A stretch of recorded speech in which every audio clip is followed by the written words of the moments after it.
This is either going to be really good or it's going to completely suck.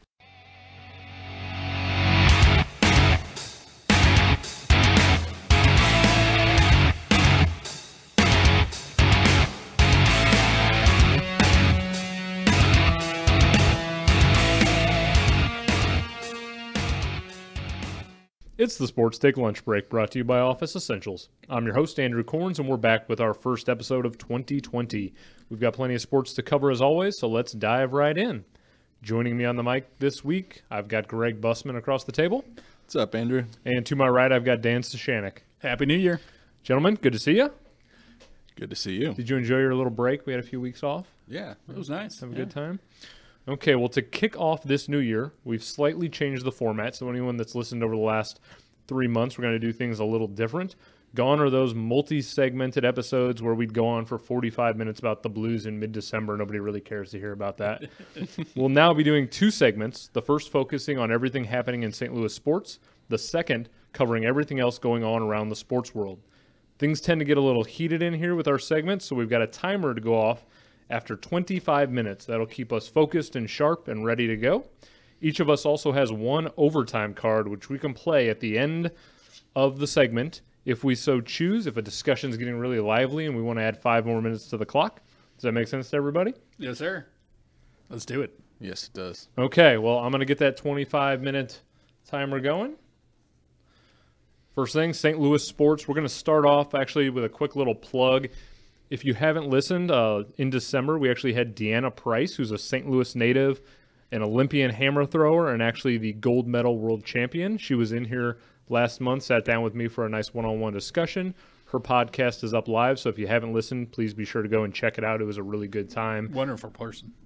Great person, fantastic role model for everyone across the country. Just a really interesting story. Absolutely. So definitely check out Deanna's special. We're going to lead off, though, with the St. Louis Cardinals Team of the Decade. So one of our podcast gentlemen, Stuart Holtgren, put together his picks for the best players for the Cardinals over the 2010s decade.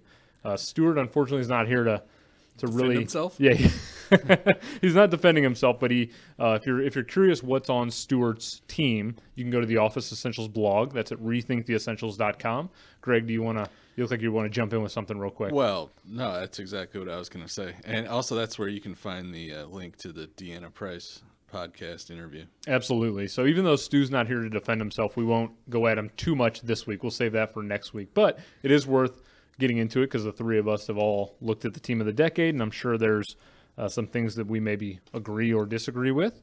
So, Greg, you actually have a printout of the team. Would you mind reading off who Stuart picked for the various positions? Sure. He went by position.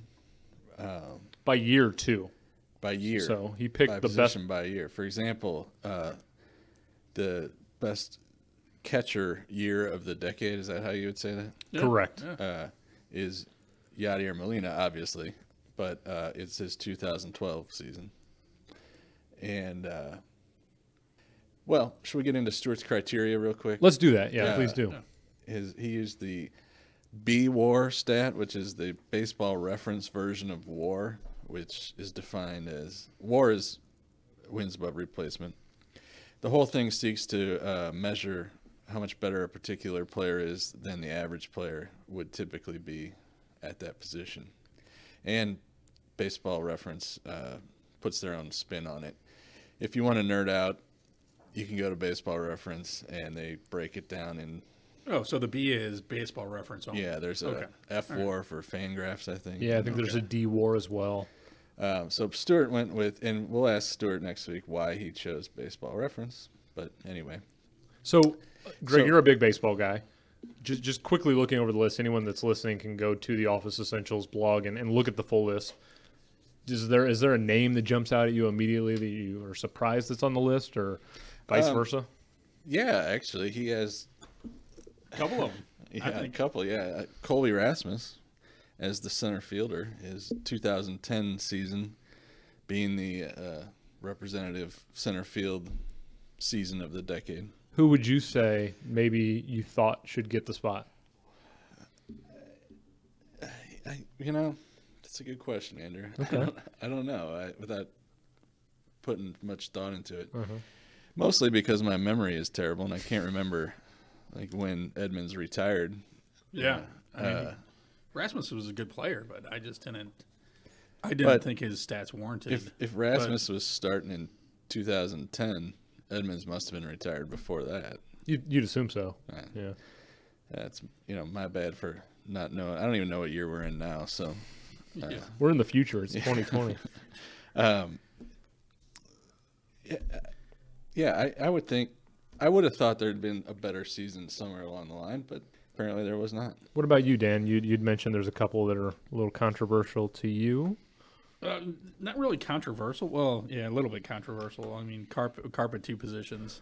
I would have tried to alleviate, one of those spots. Although I know he's played what 3, 4, 5 positions for us. If you could only put Stewart's got Carpenter at 2 different positions, as you referenced. Second base and third base. If you could only pick one of those 2, which one are you keeping on the list? I think he's a third baseman. I mean, okay. I think of him as a third baseman. Yeah, if you go by Stewart's criteria, though, he had a better WAR season at second base. Yeah. So not to plug another blog, but RedbirdRants.com also did basically the same thing that Stewart did, and they had some different opinions. They had David Freese in 2012 at third base. It was the only year that he made the All-Star team, so they thought that David Freese deserved the third base spot as opposed to who Stewart did. Well, I think what we need to do is get Stewart in here and grill him, hold him down and grill him. Yes, yes, exactly. Make him defend these decisions. To me, the most shocking one is the 1 year that the Cardinals won the World Series in the decade, 2011. There's nobody on the list. How do you exclude the team that won the championship from having a single player that was good enough to? Well, I guess that was a little bit of it. I didn't even catch that, Andrew. That's a good catch. We had a lot of. It seemed like that was a year of a lot of rotations, wasn't it? Didn't we have a lot of? I mean, weren't we playing a four-man outfield at that time? And yeah, it all blurs. But, it's a blur to me. But based on his criteria, though, I guess he could easily defend it. Sure. That's why I think we need to grill him. You're right. We'll table that for now. We won't go too in depth until next week when Stewart's in here, and we'll really just a little teaser for that. I mean, we got to ask him why Seung-Won Oh is his reliever of the decade. Trevor Rosenthal. I mean, how do you leave him off the list? That's me. But see that's where I was a little confused when Stewart was talking about doing this. I assumed that he was looking at the whole decade.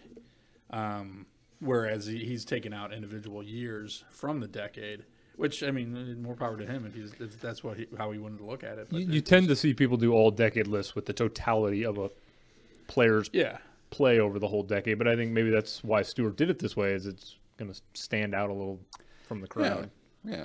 I don't have a problem with that. I just, we'll get him in here, and next week, a little teaser, figure out why he's fascinated with Seung-Won Oh. That's right. So be sure to go to rethinktheessentials.com, check out Stewart's team, come up with some questions, send them over to us. We'll ask Stewart next week when he's in the studio. Yeah, and you can, leave a comment or tweet us if you have a question or a bone to pick, and we'll make sure to pass that along to old Stewart. That's right. So let's switch over to hockey. Hockey's obviously the big prevalent thing right now. The All-Star Game's a couple weeks away. I'd say the biggest question for me, let me know if you agree or disagree, is will David Perron make the team? He's amongst several guys who are in that last spot to make the All-Star team. It's actually fan vote. The online ballot's going right now on NHL.com. Everybody can submit up to 10 ballots per 24 hours. Voting runs through Friday, so anyone listening that's in St. Louis, be sure to go on every day, vote David Perron in as many times as you can. Yeah, fan voting is a fickle thing, I mean, it comes down to who's got more home games probably during that stretch and better attendance, and can get. It's the All-Star game too. Who cares? Yeah. I mean, who cares? So if somebody thinks that David Perron doesn't deserve a spot on the team, who cares? It's the All-Star game. It's in St. Louis. Yeah, and it's about making memories in the All-Star game. I have yet to care about an All-Star. I mean, I used to when I was little. It was so neat to watch the baseball, because announce all these guys, and they're all in these different uniforms. But now nobody cares about the Pro Bowl. Nobody cares about these All-Star games really much anymore. I mean, we're on a what's it? It's a 3-on-3 format now, and four different teams playing. It's a gimmicky format. Do you like it? No, you don't. Well, I mean, I guess it's. I don't know. I mean, I guess it's kind of exciting on one hand, but it doesn't showcase hockey. I think I'm one of these guys that doesn't think they should change the rules. They should just play the game, and put Eastern Conference versus Western Conference, play a regulation game and see what happens. Even if the game's completely uninteresting and it ends 30-28. That's the risky run. Yeah. But I say it's pile stick hockey, where you pile all your sticks in the middle and throw one left, throw one right. By the end of the time, then by the time you got all your teams, both of your teams, then you just drop the puck. When goals are scored, you just break it out, and you just keep going, and you keep playing. You just keep playing. Forget about the rules. Forget about offsides. I mean, you're gonna call each other out on these offsides, but lax the rules a little bit. Let them have fun. Let them have to a point where. Well, I think that's what they're trying to do. Yeah, and a few years ago they did do what the NBA does, which is a draft where they had, they picked a captain from each conference, and then they just drafted players. So you got some kind of fun with I think Patrick Kane was a captain one year, and he made a point not to pick Jonathan Taves, and he ended up as the last pick or whatever. So they've tried some fun stuff. But I'm with you though. Go full. Go if you're gonna go all the way. Play it outside. Do something crazy. Exactly. Play it outside. And once again, just drop the puck. Drop the puck. Put 20 minutes on the clock. Let it go for that 20 minutes. They got 3 periods, and if they want to play more, then you let them play more. All right. Yeah. I won't try to. That probably is more of a fun thing for spectators than a regulation 60-minute game between. But you're talking about the best players on earth too. I tend to think even a regulation game would still be more exciting than your average game, just because it would probably be more wide open, and the ref wouldn't probably need a whistle. I mean, the All-Star game's tough for sports like hockey and football specifically, where contact is such a part of the game. Yeah, that's true. Like basketball and baseball, you can kind of get away with playing the exact same game. Yeah. But that is true. I guess the last thing you want is somebody get hurt. Right. I close my eyes and I see that Pete Rose hit I'm sure you remember that Pete Rose in the All-Star game. Oh, barreling down. Come on, get that out. Nobody wants a career to get ended from an All-Star game or something. That was back when people, thought much about the All-Star game. It was like, the American League, we're the American League, we beat you, or we're the National League and we beat you. It's like, well, now it's to a point where well, who cares? Well, at least they're not doing anything crazy like trying to make the winner of the All-Star game get home advantage in the finals or something. That was absolutely the worst thing. Yeah. You could not get a worse idea to get. Did they finally get rid of that? Yeah. Baseball did, yeah. Yeah, that was bad from the get-go. Well, what got me is that is the one where, baseball is the one where you should have a pitcher every inning. You should have, change the infield, outfield as much as you want it possible. Somebody goes off, you bring them back in. I don't care. But once again, they try to be so structured, and they try to be, this is another game. Everybody loves baseball. Yeah, I guess I can see where the leagues struggle. They're trying to keep some integrity in the game and yet make it an interesting product for the fans, especially in what football and hockey, like you said, where last thing you want to do is get somebody hurt. Although the football one is outside the regular season, which makes it even more relevant. I mean, nobody relevant cares. Or irrelevant? Irrelevant. Yeah, Who exactly, cares to play the Pro Bowl in mid-February or whenever it ends up taking place? I mean, stupid. Maybe they should. Let's not get into football, but the point is the game's in St. Louis. Put Perron on the team. He's got 43 points. He's deserving.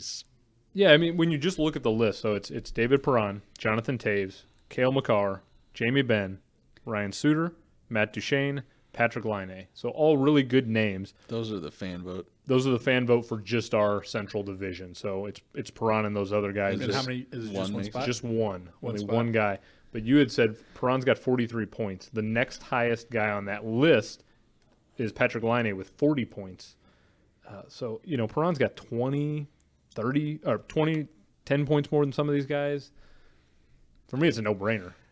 I guess the only reason there's any hesitation is there's already 4 Blues on this squad. Is that he'd be the fourth? He would be the fourth. He'd be the fourth. Okay, yeah. So there's already 3. But is that why we think there's any?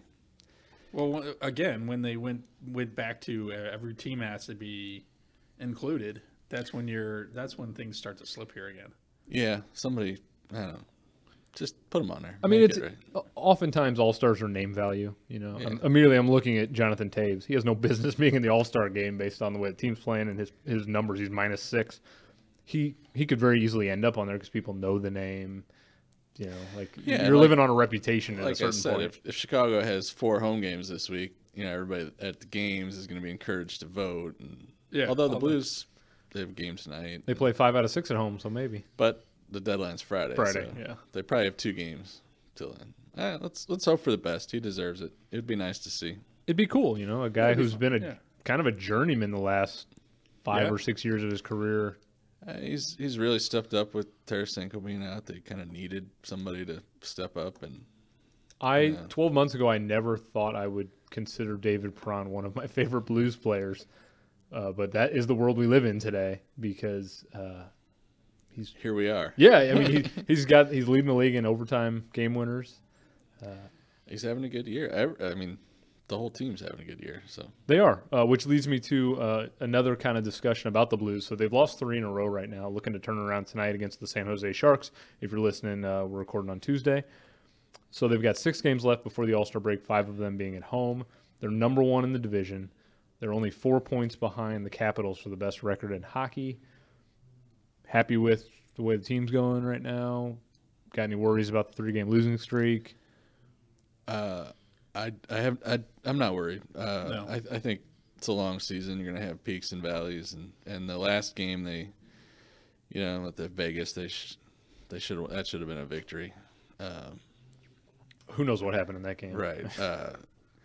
I read on The Athletic this morning, Scott Burnside, I think I'm saying his name right, graded all 31 teams, and he had given each one a preseason grade, and he went and he revisited how he did. It's an interesting article. It's on The Athletic, like I said. The Blues were the only team that he gave an A+ to. And glowing review of the Blues season so far. Just that, they seem to figure out ways to win. They have been all season, barring save for the last 3 games. But and that's a mark of a championship caliber team. I think they learned how to win in their run last summer, and it's carried over. Some of these young guys they stepped up back in May and June last year. They've continued to progress. People like Sundquist and Barbashevs, and I'm anxious to get Sammy Blais back, and because he was having a great year too. But no, I think it's a blip in a long season. And it's funny though, over the 3-game losing streak, the next day people come into our office and they're kind of like down on the team. Part of me kind of likes a little bit of struggle because it's those teams that make it through the regular season completely without adversity that go out early in the playoffs. And Tampa Bay. Yeah, we always talk about the President's Trophy exactly. winner. I'm glad you mentioned that. So, of the President's Trophy has been awarded 33 times since the NHL started. It was 85, 86. Couple questions. Who was the first President's Trophy winner, 1985, 1986? 85, 86. No. Not Detroit. Wow. Montreal. The Edmonton Oilers. That was the Gretzky, Messier, Curry team. Okay. Funnily enough, just throwing names out at you. I have no idea. They didn't win the Cup that year. Through all that 80s run of Oilers dominance, they didn't win the Cup that year. So 33 teams have won the President's Trophy. How many of those 33 teams went on to win the Cup? That same year they won the President's Trophy. The same year. I'm going to say this is it. Can you give me an over/under? I'm going to say 4. It's over 4. It'll some dead air there. That's what editing's for. Complete speculation. I'll say let's go with roughly a third of them. I'll say 11. So it's actually 8. So 24% of the time, the team that wins the Presidents wins the Cup. However, over the last 10 years, only one team that won the President's Trophy won the Cup. That was the 2012 Blackhawks.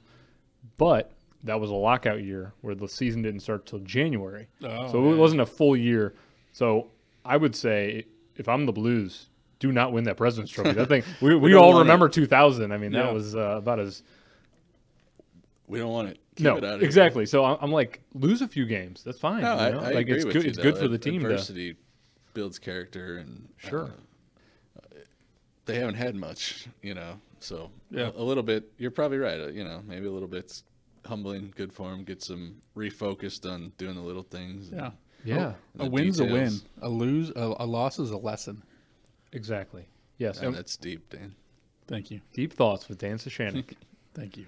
Because what makes me nervous is a team like Tampa. So last year, everyone's focused on them all year. They just blow through the league, and then they end up losing in the first round. This year, they start out really slow. And everyone's like, oh, Tampa's not any good because they're not on the pace there. Well, if you look at the standings, Tampa's quietly figuring it out, and that makes me more nervous than the Tampa of last year. Yeah. Because now they've seen adversity, and they're more battle-hardened, and, so. Yeah, but the counter argument, the thing that worries me, and about the Blues avoiding the President's Trophy, and not being overly concerned about the losing streak, more importantly, is that there's a lot of underperforming teams in this. Well, across the NHL, really, but specifically, I'm talking about on their side. In the Central specifically, yeah. Well, yeah, and the West, I guess. I mean, San Jose, what happened to them? Yeah, Nashville's kind of been quiet. Dallas. Nashville's coach got fired last night. Dallas been through a coaching change. They're maybe figuring it out. I don't know. We'll see. I guess they appear to be trending in the right direction finally. But Winnipeg's not what they were. So there's not a whole lot of new teams stepping into those voids. Colorado's good. But Arizona's been a little surprising. Yeah, they have, but are they for real at this point? Or are they a year or two away still? Right. I guess we'll see. But so hopefully, the depressed level of the competition doesn't propel the Blues to the President's Trophy. And I don't think they're going to catch Washington, if I'm being honest. Washington's no, I don't. They're kind of rolling through. Boston's no slouch either. I mean, for those sure, two teams are running away with the East, and but then there's always like the Penguins who are kind of just laying dormant, they and then keep figuring out how to win. I mean, it doesn't make any sense what's going on in Pittsburgh right now. Like, Crosby's been out basically the whole year. Malkin's been in and out, and they're still on pace for like 107 points right now. Well, it's similar to the Blues and not really missing a beat. When Tarasenko goes down, you think, oh, boy, here we go. This is going to be really hard to overcome. But you watch games and you hardly miss them. Yeah. I mean, you miss them, but it makes you wonder how good they can be, though, once they get healthy. That's I mean, heck, if he comes back for the playoffs and he's in good form, I mean, this team's that much better. I was sweating my Pittsburgh Penguins doing the Cup pick earlier, but I'm feeling a little better about it now. Yeah, that'll be fine. I have New Jersey. We'll have a full mid-season preview here in a couple of weeks. I wasn't going to bring that up, Dan, but I've got the soundbite already set aside for a couple. You're weeks not the only one I pick New Jersey, though. That's right.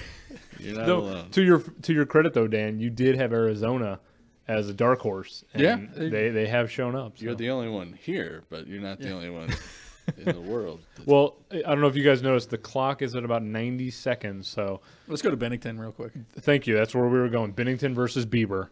If you're listening, go online. If you're not familiar with what we're talking about, there's a rivalry between Jordan Bennington and Justin Bieber.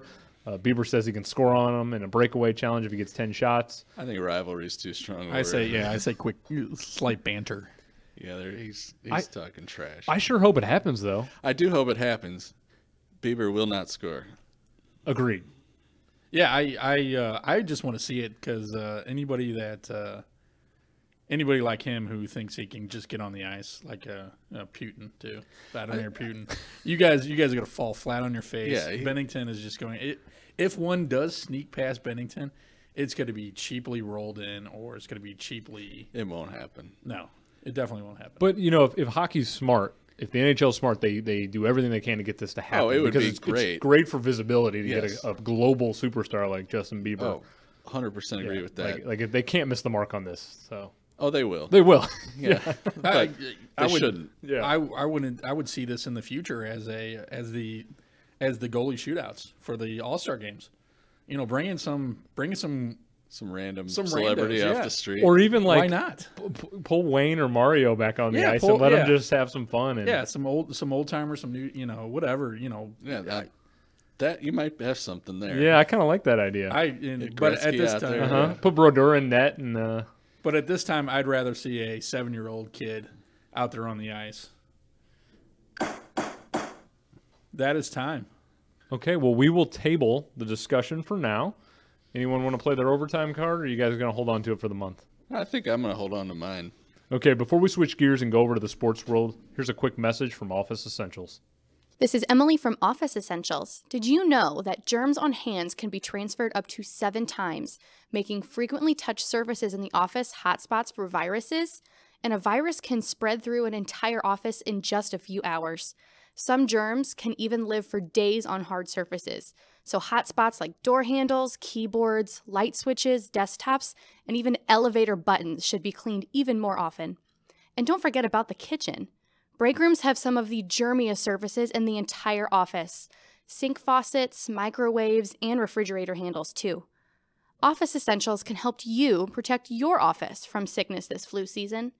Right now at stlofficesupplies.com, we're offering a free printable poster that you can print and hang around your office. It contains tips to help coworkers prevent the spread of the flu. Office Essentials is your hometown supplier of all the office supplies and furniture you need to run and grow your business. Learn more today at stlofficesupplies.com. All right, welcome back, everybody. Now that we've covered everything across St. Louis, we're going to zoom out and go around the sports world. So I'm going to get that 25-minute timer going once again. You guys ready? Yes, sir. No. Yeah, I'm just kidding. Okay, TikTok. All right, we're going to start off with the greatest sports movie of all time. It's The Final Matchup. I just want to say a quick thank you to everyone that's voted across all the social media platforms over the last several months. Yes, we thank have you. received over 1,000 votes in total. Wow. Pretty impressive for our tiny little upstart For our podcast. little bootstrapped organization. Yeah, that's pretty good. That's right. Exactly. We've kind of been duct taping things together, and we've somehow made it over the line. Because of the fan vote being so strong over the course of time, we thought it was only fair that the winning movie came down solely to that fan vote. So, Caddyshack versus The Karate Kid. Before I go into which movie won the fan vote, are you passionately going to defend one way or the other really quickly, or? Well, to me, the right answer is Caddyshack. Okay. Dan, you've been behind Karate Kid every step of the way. Yes, I've been behind Karate Kid, but there's a time to know your favorites, and and Caddyshack is just. I was thinking about it last night. Karate Kid is a great sports movie, but if you put it up to all-time movies, it doesn't even crack the 500. Yet Caddyshack is. I mean, that's a top 20. Well, our loyal listeners will know that I've been saying all along that Caddyshack is not only one of the greatest sports movies of all time, it's one of the greatest movies of all time. Right. So I can't find another movie on that bracket that I think should have won over Caddyshack. Yeah, if you're looking at all 32 films and they're all on TV at the same time, there's a good chance Caddyshack goes up on my TV more than most. Yes. Yeah. And again, a plug for the blog, rethinktheessentials.com. You can search for favorite sports movie or greatest sports movie on the search bar and see the bracket if you're interested. That's right. So it'll be updated today with the final bracket. Correct. And that final bracket is in a landslide victory with 72% of the final vote. Caddyshack I thought you were going to say Karate Kid. So Caddyshack dominated the final. Well deserved. Oh, that's a wrong button. Sorry. That's all on me. Oh, come on, Dan. What a fail, Dan. Oh.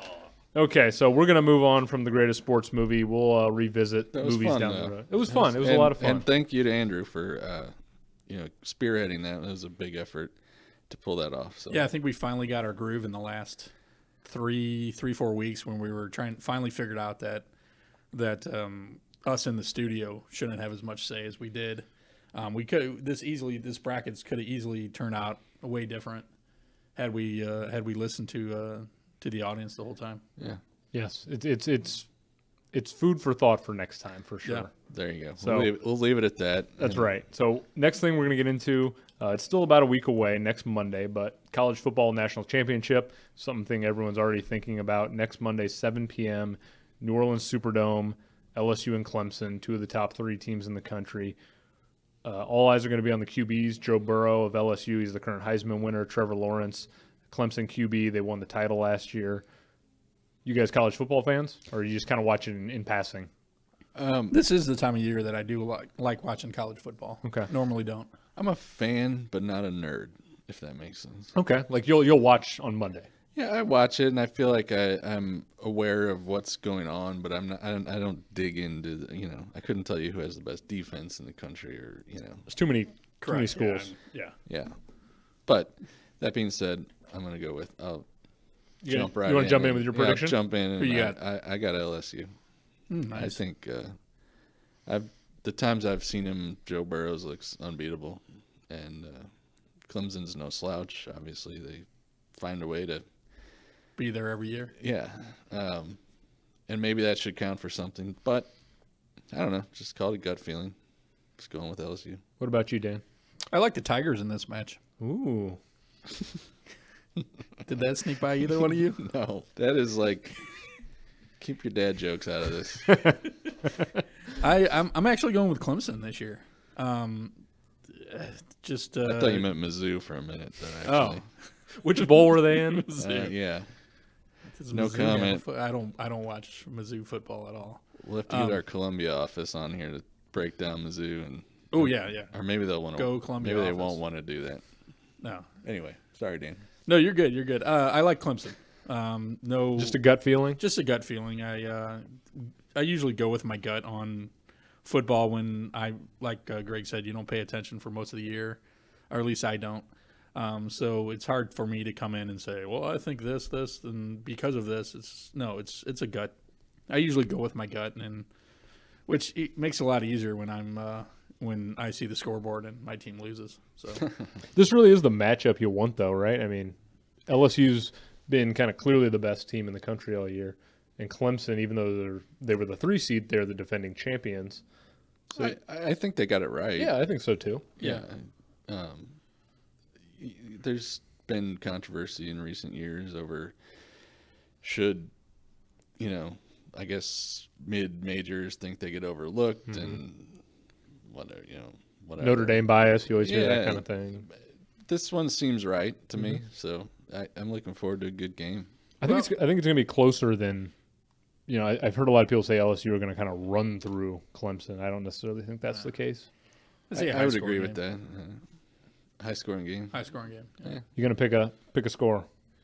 Oh, let's go with 47-35. Well, that is high-scoring. Well, You got a number in mind for a score, Greg? no, I Okay. don't really. 32-28 just popped into my head. So I'm just glad. It's funny we're talking about offensive SEC football. There was a period like, I don't know, maybe 8 or 10 years ago where you'd sometimes turn on these like Alabama LSU or Georgia LSU games and you'd get like 7-3 or 10-7. It was just their defenses were so strong, and oftentimes you'd look outside of the SEC and that's where you'd see the really good quarterbacks. And so finally the SEC and the ACC have really adopted, like, you can have a good defense, but it's all about offense. And we all think it's going to be 30, 40 points on both sides potentially, and that's really good for Yeah. a neutral. You want to see that in a championship game. yeah, Although sometimes these games have a way of going the opposite way you'd expect. So. That's true. Yeah. Though there's no Nick Saban coaching in this game, and he'd be the one that would maybe kind of potentially throw a wrinkle in. And Yeah, but they have, talking about quarterbacks, I mean, their guy just declared for the NFL draft. Yeah. They got one of the best quarterbacks in the SEC as well. Mm-hmm. So. I'm also with you on LSU, Greg.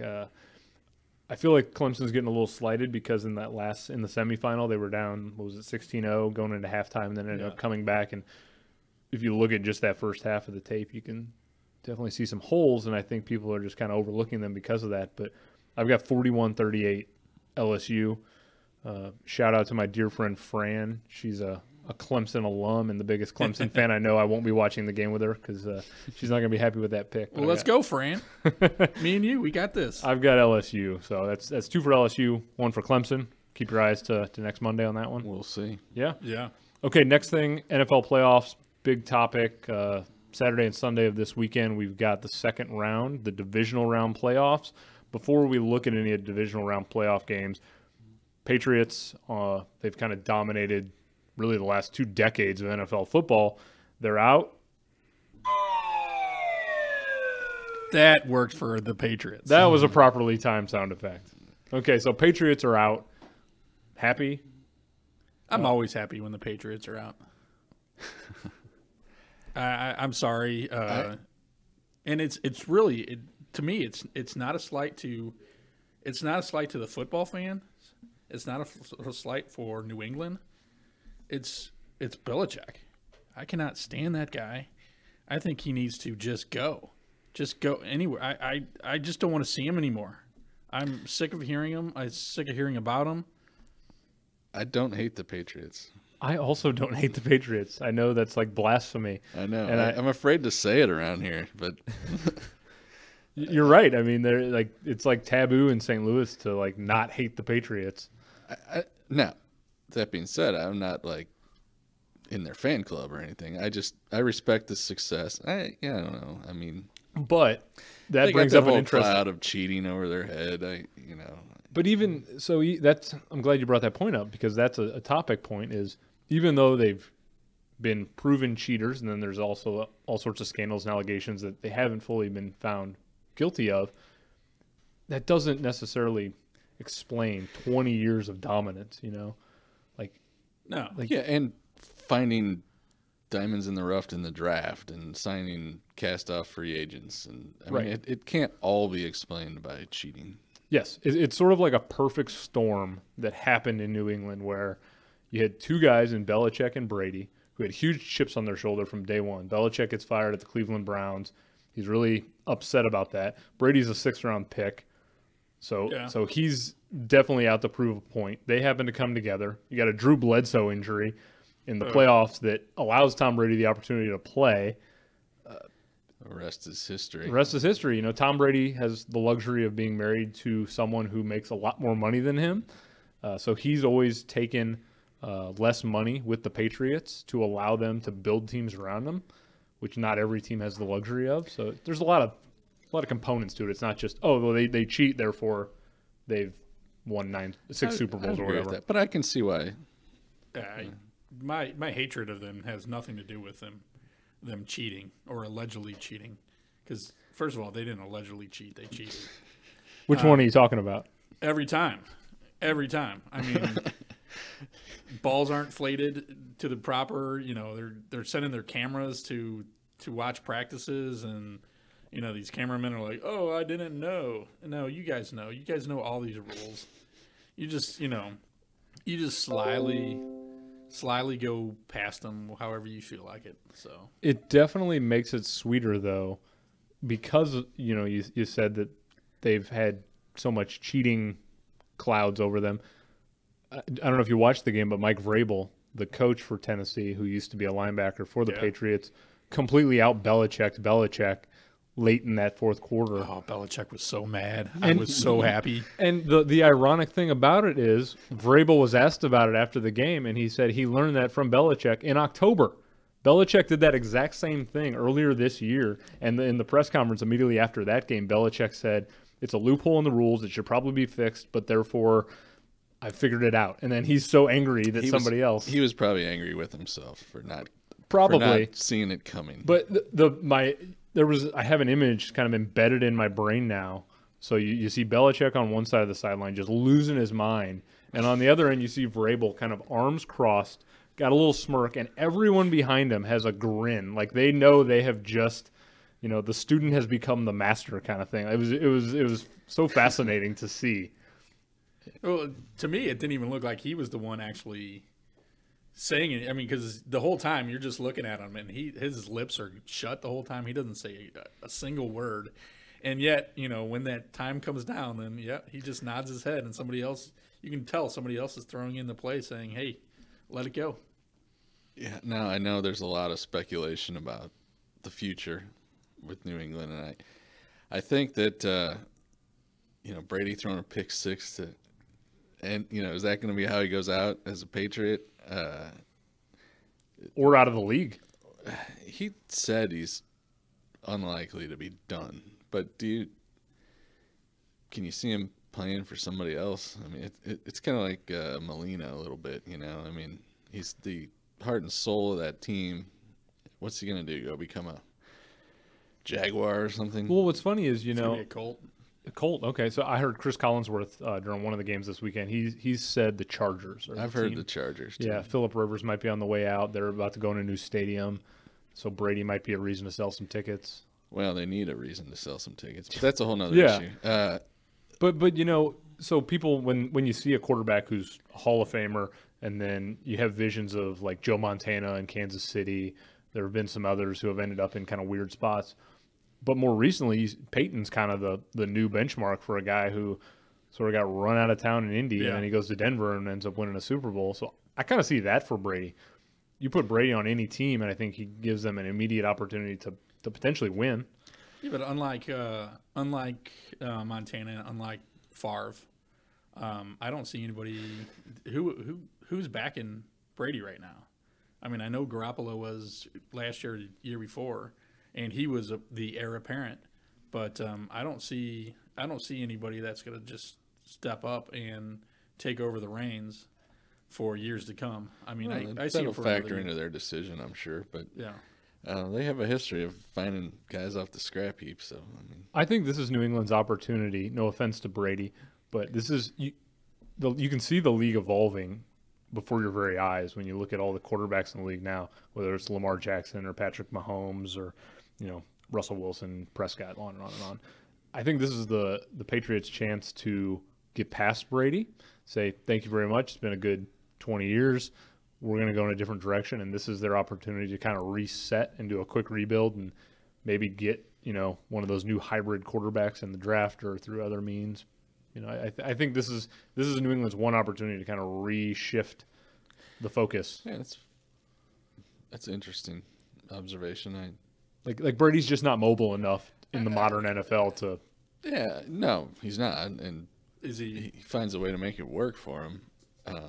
But again, how many years does he have left of doing that? And if not now, maybe it's his first time ever being a free agent. Maybe he wants to go somewhere else. We don't know what his intentions are either. But maybe it's just a good time for everybody to kind of part ways and reset. And let's say that happens. Are the Patriots the greatest dynasty in the history of sports? Of all sports? Yeah, of all sports. If you look at this run, 9 Super Bowls, 6 wins. They got to be in the conversation. Yeah. I mean, is there another one that comes to your mind immediately? You're like, oh, that's the dynasty that they have to live up to, or. Well, I mean, how far back you can go back to the 1956 Celtics. They won 8 in a row. Yankees are up there, Montreal Canadiens. Mm-hmm. But a lot of those had different. It wasn't one cast of characters, I guess. Right, and the Patriots haven't, but there's always been kind of the focal points. Through line. Yeah, exactly. Like when I think about the Canadiens run or the Yankees run, you had the Oilers, maybe, I don't know. Maybe the Oilers, but it was we're talking 5-year windows. Like this is almost 20 years. And so my answer is yes. I think the Patriots dynasty is the greatest that we'll ever see And reason being is when you think about basketball, the Celtics, there were 6 or 8 teams. You think about the Canadians at that time against 6 or 8 teams. The NFL is unquestionably the most parity-driven league probably in the world. When you go back to 2002 when the Patriots first made the Super Bowl with this group, you didn't see teams make the Super Bowl very often. At that time, the Cowboys had made 8 in their whole franchise history, and that was the most. The Patriots have made 9 in 17 years. Nobody goes to the Super Bowl 50% of the time. I mean, it just doesn't happen. And it's not going to continue to happen in the age of salary caps and free agency in any sport, probably. Which is why, for me, it has to be the greatest dynasty. Yeah, Brady taking those discounts, those hometown discounts, helped out quite a bit. And like you said, you're not going to see these. You're not going to see this anymore as much. I mean, you might see 1 or 2 guys with these hometown discounts and that kind of stuff, but there's no way that these teams are going to be able to put together the kind of dominance that they've had for a while. I would love to offer a valid counterpoint to your argument, but I don't know. You're kind of talk me into it. Well, and what's interesting is, so again, you look at these other great dynasties. Yankees, you're talking Murderers Row, Mantle, Gehrig, Babe Ruth, Yogi Berra. The Celtics, you got Bill Russell, and that whole Celtics team, Hall of Famers. Yeah. The Canadians, you got the Richard Bulls. brothers, the Bulls, Hall of Famers all over that team. Rodman, Jordan, Pippen. Think about how many different receiving corps Brady's had over his career. Think about how many. The answer is a lot. He rarely has the same receiver corps year to year. On occasion, he has Randy Moss for a year. He has Dan Branch here and there. He almost never has a running back that's any good.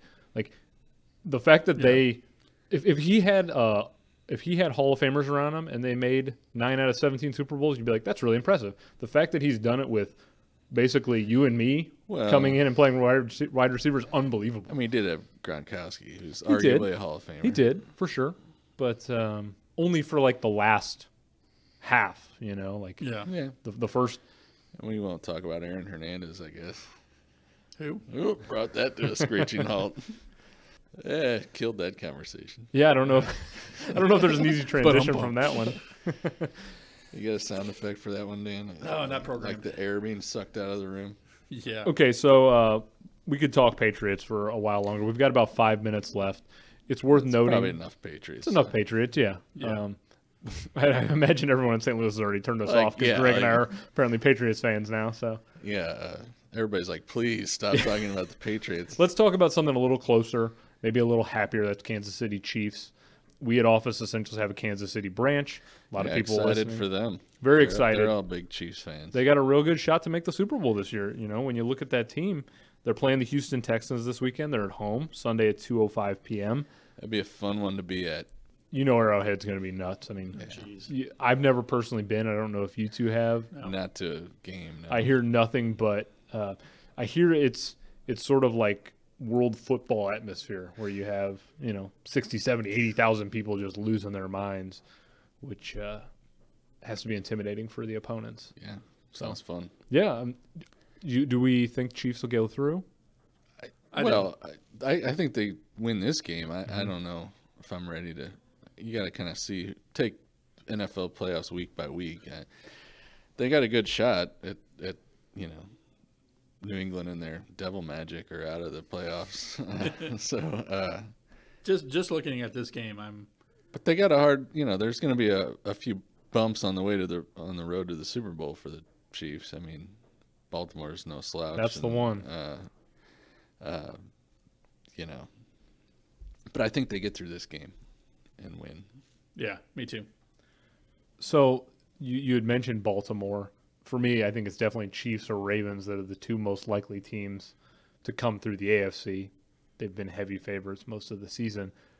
So now if that pans out, that'll be a great game.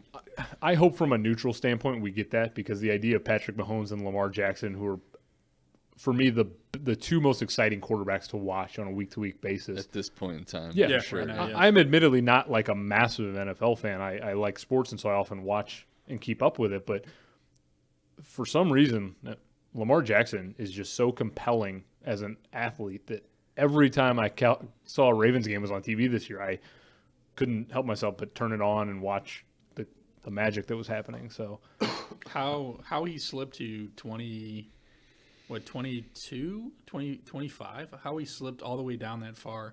Not to mention Baltimore had drafted somebody above him in the same. I mean, it's just ridiculous that all these teams were just passing on him for the only reason other than he went to Louisville, and nobody good is going to come out of Louisville. And some of the scouts thought he should be a receiver, not a quarterback, which is I love that he also is not he's the type of guy that has a chip on his shoulder too, and that's terrifying for the rest of the NFL teams because he had 1,200 yards this year rushing.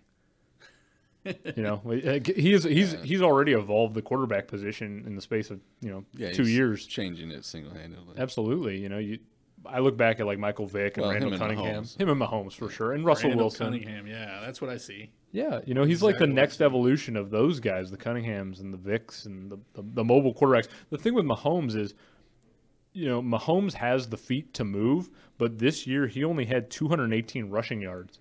But didn't he hurt an ankle or something? He did, yeah.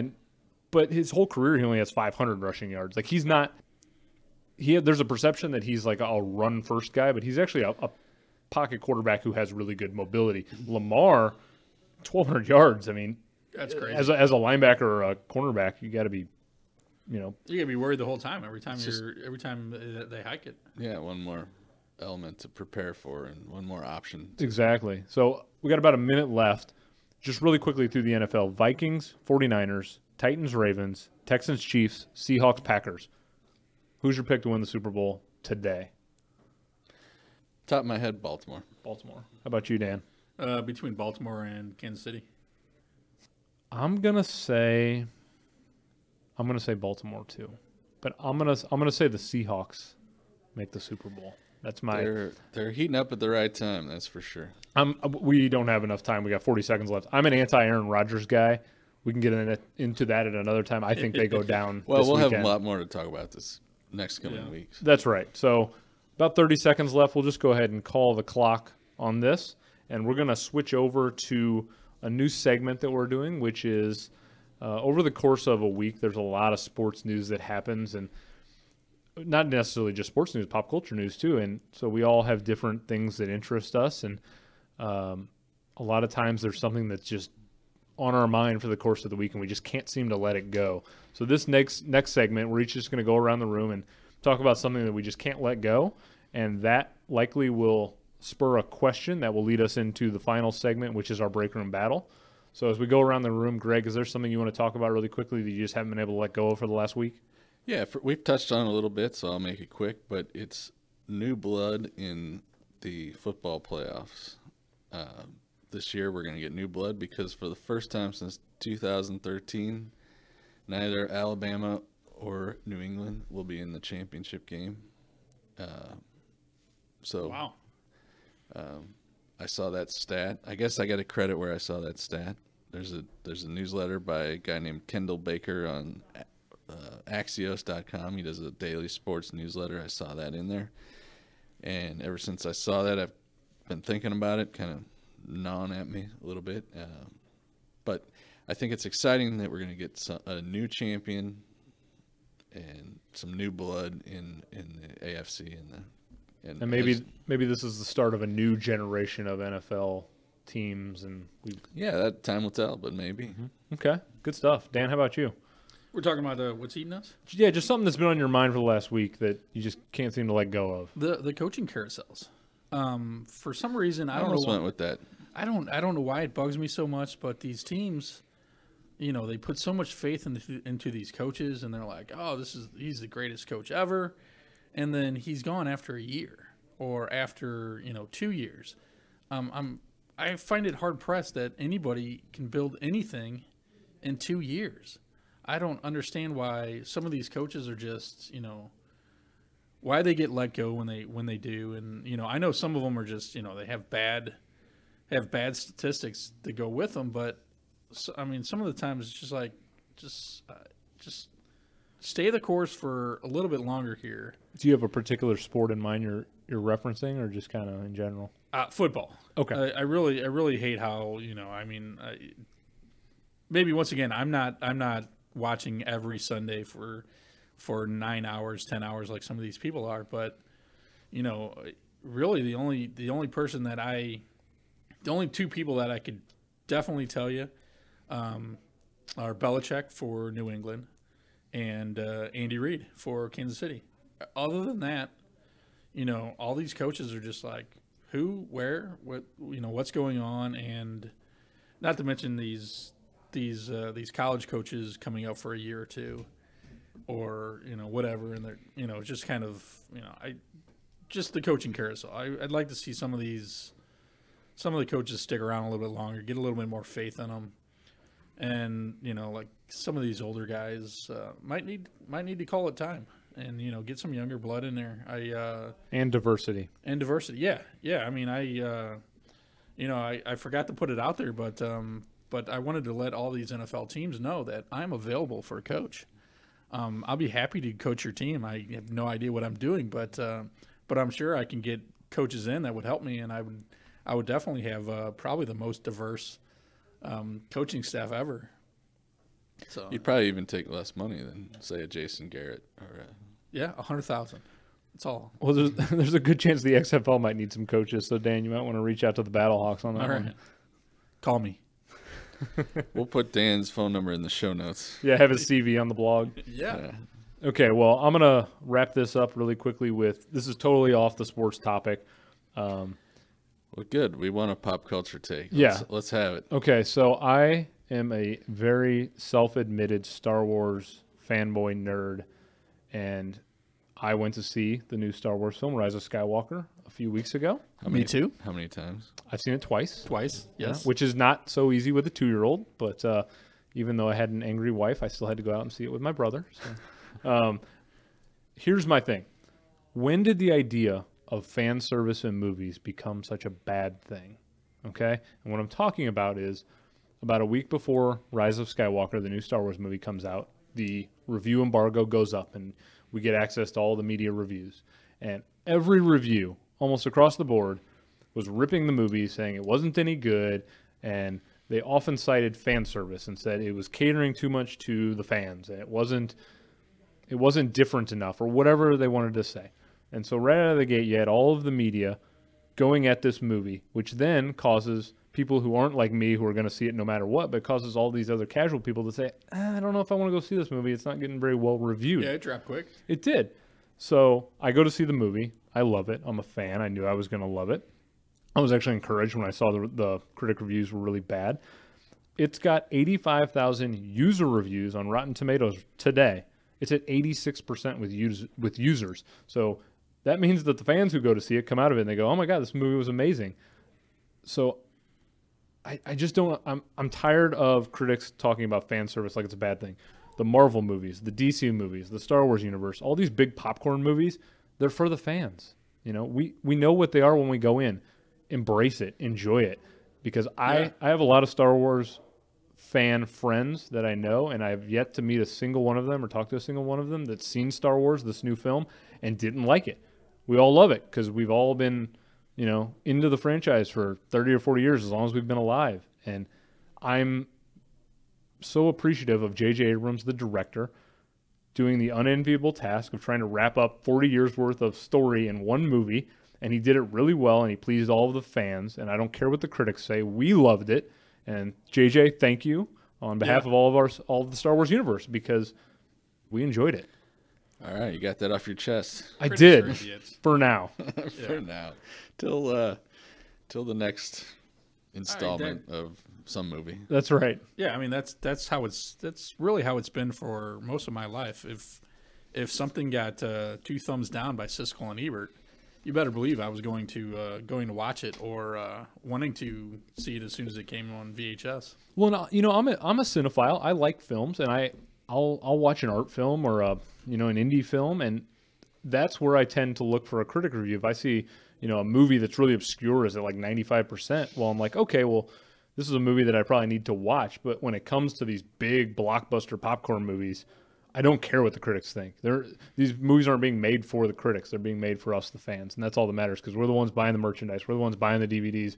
We're the ones eating up all the source material and things like that. And so who cares what the critics think? It doesn't matter. Oh, and, Just and enjoy again, it. Yeah, and a little bit to that too is that is it fan service if we are so into the movies and the storyline that we're trying to see or foreshadow what's, not really foreshadow, but we kind of see where it's going, and therefore, since we all see where it's kind of going and it's going there for us, I don't see how that's fan service.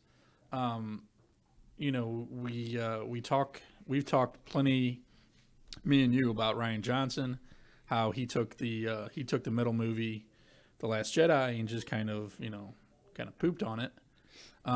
But as it came back around, it's not really as bad now that the Rise of Skywalker's come out. Abrams, I don't know if you want to say he fixed things or whatnot, but he just kind of completed the story. Careful with your spoilers. I don't know. I don't know. You were going anywhere. I'm just reminding you. The movie comes to a nice complete, a stopping point if it needs to, but at the same time, it's still open ended, like every Star Wars has been. I mean, I walked out of the theater happy, and I immediately wanted to go see it again, and that's all that matters. That means they did their job, and so who cares what the critics think? They did their job. We, the fans, are happy. Well said. Thank you. So Exactly. we're going to step away for 60 seconds for a quick break. We'll be right back to wrap things up with our upcoming Breakroom battle for the week ahead, so don't go anywhere. Hey guys, this is Emily from Office Essentials. Is your company or organization thinking about moving, remodeling, or expanding? Office Essentials has a long history of helping our customers with their office furniture projects. From inspiration to installation, our team has the experience and product knowledge to outfit your company with furniture tailored to your vision, budget, and schedule. We offer a comprehensive process to perfect your project. We can help you with understanding your needs, space planning and design, budget management, coordinating your project from start to finish, product receiving and staging in our 50,000 square foot warehouse, professional delivery, installation, and assembly, ongoing service and warranty support, and we have an expansive selection of furniture options from top brands in an impressive showroom to support your vision. Office Essentials is your hometown supplier of all the office supplies and furniture you need to run and grow your business. Learn more today at stlofficesupplies.com. All right, thanks for sticking around. We've got one final thing really quickly. We are about to get into our very first Breakroom Battle of the Week. Okay, after our discussion around the sports world, it's worth noting that Patrick Mahomes and Lamar Jackson are playing this weekend, most likely probably going another round. Not against each other, though. Not against each other, though. We hope that comes soon. Yes, we do. So the question we want to pose to you, we'll have this up on our social media. We'll have it up in our office break room. Greg, anywhere else we're going to have it up? We'll put it everywhere Yeah. we can. Well, you'll find it. If you're listening to this podcast, check the notes underneath, and we will make sure you can find it. Perfect. And we'll give results next week, and then we'll jump into our next Breakroom battle for that week. So the question is, if you're an NFL GM and you have the option to build your team from scratch, your first choice is either Patrick Mahomes or Lamar Jackson. Which one are you taking today? Jackson. Yeah, Jackson. I'm going to say Patrick Mahomes. I'm placating to my Kansas City friends. I was going to say, Kansas City office is going to be mad at us if we all take Jackson. That's right. I'll be the voice of dissent in here. So please send us your comments. Let us know which one you think you'd start your team with. We'll read some off on air next week. So definitely keep an eye on the social media. That will do it for this week. Be sure to tell all your friends if you like what you heard. Please subscribe to the channel so you never miss an episode. And we'll catch you again next week.